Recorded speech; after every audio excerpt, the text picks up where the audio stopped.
the ocean as a whole truly goes. For more than 10 years, the Cornelia Marie was the most deadly capture. It was made popular by Captain Phil Harris. Josh and Jake, his kids, vowed to continue his legacy.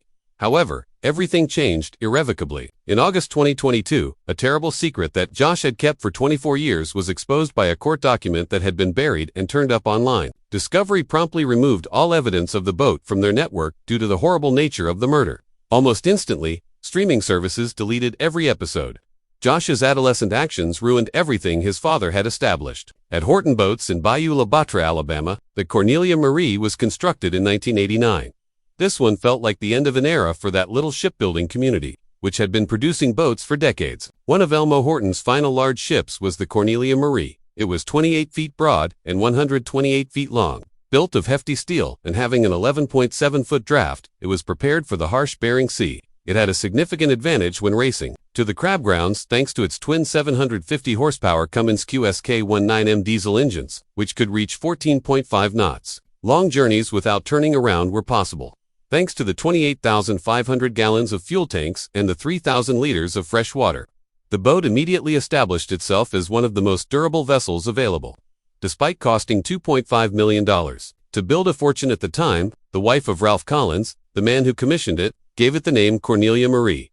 In recognition of her contribution to his life and the fishing industry, Ralph named the boat after his wife, Cornelia Marie Collins. She worked closely with him and was more than just his wife. In a world where ships were typically called after myths or concepts, that name distinguished the boat. Cornelia became a owner of the boat, and her name remained on the hull even after the couple's divorce. From Kodiak to Dutch Harbor, the Cornelia Marie was easily identifiable thanks to its aquamarine and white paint job and yellow banners. The Cornelia Marie was exposed to the harshest seas from the beginning. It caught salmon, herring, opilio crab, and king crab. It had an advantage during those brief, intense crab seasons because of its enormous fuel and water supplies, which allowed it to stay out longer. The original crew was made up of both greenhorns and experienced, and they all had to contend with dangerous conditions, harsh winds, and freezing waves. When the Big Valley collapsed in 2005, the Cornelia Marie even assisted in the hunt for survivors. One man survived. Long before it gained popularity on television, the boat gained a reputation for dependability and toughness as a result of these tests. Among fishermen, the Cornelia Marie was already well known in the 1990s and early 2000s. Its length was increased by 22 feet during a major renovation, which also increased its crab capacity by 100,000 pounds. This enabled it to transport more than 300,000 pounds in a single journey. The Cornelia Marie persevered through difficult circumstances while other vessels failed. It was renowned for both its crew's talent and efficiency.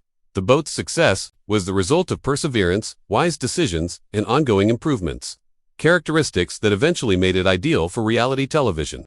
The legend of Cornelia Marie included Bill Harris's story. He became a owner after joining in the early 1990s, and in 1998 he assumed the role of captain. Harris was stern, demanding, and incredibly devoted. He supported his staff no matter what and treated them like family. He spent more than 2 decades with the boat. Harris's path started when he dropped out of high school at the age of 17. He was raised in Bottle, Washington, and began fishing with his father at the age of 8. He was drawn to crab fishing by a friend's accomplishment. That friend purchased a brand new automobile after earning over $100,000 in a single season. Driving a beat-up Chevelle, Harris desired the same thing. He left school to go north. He had a difficult first season. He never earned any money and even quit once, but he returned after the captain made fun of him. At the age of 19, Harris made $130,000 in a single year. Harris had his first boat, the Golden Viking, before the age of 21. On his birthday, his own captain had given him the captain's chair. Huge obstacles, debt, repairs, and gaining respect as a young captain were all part of that. He once had to pay $50,000 for urgent repairs. However, Harris persisted and established himself as one of the greatest on the Bering Sea by the middle of his 20s. Despite his tough exterior, which included chain-smoking and yelling commands, Harris had a strong affection for his workers. He never asked someone to undertake labor he wouldn't do himself, and he distributed earnings equitably. A large number of crew members came back year after year. His private life was difficult. Battles with substance abuse and had 2 divorces. He never ceased prioritizing his crew, though the risk was not the source of his concern. Since his guys may return home empty-handed, he claimed it was from empty crab traps. The Cornelia Marie witnessed significant improvements while Harris was in charge. It was enlarged by 22 feet and divided into 4 sections during a significant overhaul, increasing the crab's capacity by 100,000 pounds. Working alongside him, his kids, Josh and Jake, made the boat a family heirloom. A significant event occurred for the Cornelia Marie in 2005, in Season 2. It was one of just 4 boats to be permanently featured on Deadliest Catch. However, this was more than just good fortune. The producers had difficult decisions. They only wanted the greatest boats. And there were more than 250. They had reduced it to roughly 89 by the end of the year. Captain Phil Harris and the Cornelia Marie's powerful captures allowed it to survive. At first, Phil wasn't certain. He was concerned that cameras would show too much or disrupt life on board. The conversations were difficult. The Discovery Channel was looking for boats with personality and dependability. Phil wanted to maintain filming while doing risky labor in order to safeguard the anonymity of his staff. Additionally, the timing was ideal. The new individual fishing quota system replaced the outdated derby system in the fishing community that year. This tiny elite group only included the best boats. Cornelia Marie deserved her position. It was a risky move to bring Phil's boys, Josh and Jake, aboard the Cornelia Marie. This was not solely a family choice. It gave the show an entirely new dimension. Phil wasn't kind to them. He ensured that they put in just as much effort as everyone else. What viewers witnessed was authentic, the conflicts, arguments, and times when being a captain and a father conflicted. One particular moment stuck in the minds of the audience. Phil turned to face Jake and remarked, "Dude, you have to get help. You'll at least have a chance to fight." The boys' journey through the challenging world of crab fishing was chronicled on the episode, and when Phil's health started to deteriorate, it revealed their difficulties. Millions of fans mourned Phil's death in 2010. Josh tried taking charge. Jake battled his inner demons. People saw the Harris family's ups and downs. It was more than a show. It was similar to viewing actual life. One of the main reasons why fans adored Phil was his personality. He expressed his thoughts. He had a genuine, unvarnished sense of humor. Lines like "I feel like a one-legged man in an escaking contest" are impossible to forget. Or "Now you know why lions eat their young." His sense of humor allowed him to connect with others and got him through difficult times. More than 5.4 million viewers saw Phil's stroke and subsequent death. Many claim to have wept alongside the Harris family. Phil was more than simply a captain. He turned into Deadliest Catch's protagonist. His quotes are still shared online by fans. They continue to purchase hats and t-shirts bearing his quotes. His spirit endures. Then, there was the actual boat. Unlike the others, Cornelia Marie had a unique appearance. It was simple to identify because to its vivid blue and yellow hues. It was more than just a show. It made the boat a household. Named people purchased model ships, shirts, and hats. When they spotted the ferry in port, they uploaded pictures.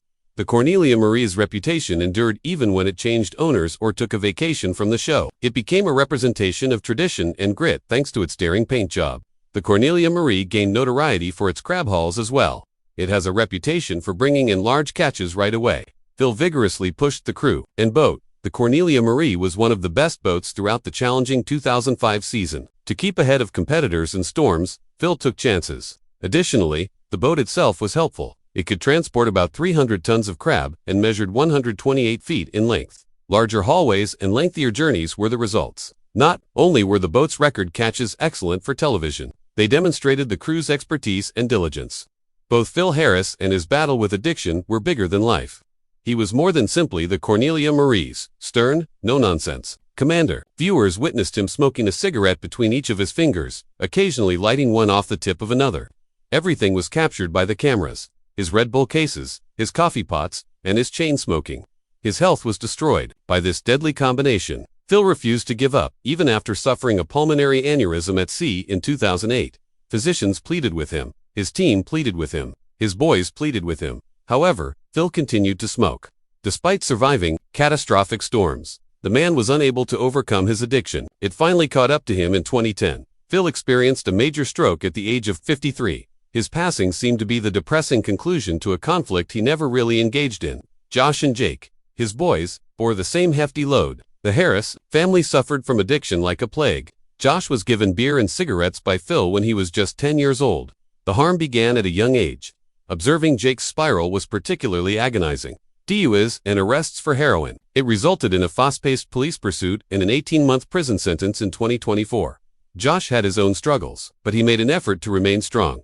Thefts occurred. Relapses occurred. The family split up and repeatedly attempted to patch things up. Their true threat was lurking at home, hidden behind the celebrity of crab fishing. It wasn't much easier to own the Cornelia Marie.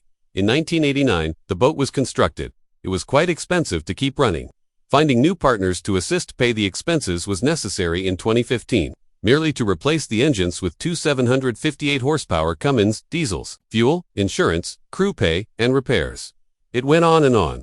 Josh referred to it as a financial black hole. It got worse because of the pandemic. The crew's pay increased to 10 times the going rate. It felt like a gamble every season. A single poor catch might spell calamity.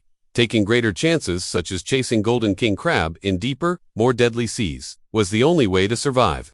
The cameras created an additional layer of stress, as if it weren't already there. The crew's safety did not always align with the demands of the production, delaying travel, filming amid storms, and aiming for drama. This made for excellent television, but it also increased the risk of crab fishing. Occasionally, the Discovery Channel would even remove the boat from the program, not due to fishing, but rather to image or legal concerns. The demands of millions of people watching from their couches had to be balanced with the crew's need to survive at sea. On January 29, 2010, everything underwent a permanent transformation. Anchored in St. Paul Island, Alaska, was the Cornelia Marie. Crab was being offloaded. Phil suddenly fell to the ground. A huge stroke. His crew acted quickly and called for assistance via radio. EMTs arrived quickly. Every second mattered. The closest major hospital was hundreds of miles away due to St. Paul Island's extreme remoteness. They flew him to Anchorage after stabilizing him and setting up a medevac. His crew and sons were left in shock as Phil was taken away while battling for his life. All of it was captured by the cameras. Every second, every cry, every desperate phone call. It brought up difficult issues. Phil couldn't say yes or no if such suffering were displayed to the world. The family collaborated with Discovery. The Harris lads agreed. They wanted people to respect their father by seeing the truth. However, they are still concerned about that decision today. Initially, it appeared that Phil might succeed. He gave his hands a squeeze. He said something. He made a joke. The doctors were incredulous. It takes most stroke victims months to do what Phil did in a matter of days. Though hope can be cruel, the world began to hope.